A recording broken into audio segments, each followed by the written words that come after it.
انا حاسس بيك على فكره، وعارف ان انت تصحى ايام مش عارف انت ايه، ولا انت فين، ولا انا بعمل ايه، ولا انا هوصل ولا مش هوصل. ايام تصحى متفائل، يلا نبدا بدايه جديده، يلا نشتغل، يلا نعمل خطه نمشي عليها، بص كل حاجه تبقى كويسه. بعد يومين ثلاثه ايه القرف اللي انا بعمله؟ ايه اللي جابني هنا؟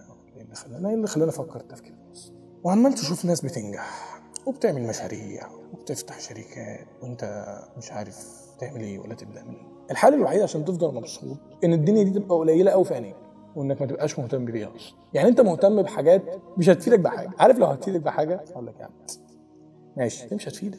المغني اللي انت متعلق بيه ده ونزل كام اغنيه والاغنيه دي كانت اجمل من اللي قبلها، ولا الممثل اللي عمل كام فيلم اتجوز مين، ولا لعيب الكوره راح فين وجه منين وخد كام. تفتكر لو انت مت بكره تفتكر المغني ده هيبطل يغني، او الممثل ده هيبطل يمثل، او لعيب الكوره ده هيبطل يلعب؟ لا. ليه؟ عشان محدش مهتم. محدش مهتم ومحدش يعرف انك مهتم. فانت ليه مهتم وليه زعلان؟ زعلان ان انت ما بقتش زيهم، زعلان ان انت ما وصلتش اللي وصلت له، ما يوصلوا. وبعدين بعد ما وصلوا انا كل اللي متاكد منه ان انا عايش كام سنه؟ 70 80 90 20 30، بس انا متاكد ان كمان 100 سنه مش هبقى موجود. متاكد وعارف ده يقينا، وانت عارف ده وكلنا عارفين ده، ان انت كمان 100 سنه مش هتبقى موجود. فايه الحل؟ عيش بقى ال 70 80 سنه بقى اللي هتعيشهم دول بالك رايق بقى. ما تشغلش بالك بقى بالدنيا دي، ما تشغلش بالك بالفلوس. بص الحاجات دي جت ما جاتش عادي، مش ده اللي يهمني. ركز على اللي يهمك، ازعل على اللي فعلا يستحق انك تزعل عليه. ازعل ان انت بقالك شهور ما دخلش المسجد، ازعل ان انت بقالك سنين ما حافظتش على الصلاه في وقتها، ازعل ان انت مش من الناس المميزه اللي بتصحى تصلي الفجر، ازعل ان انت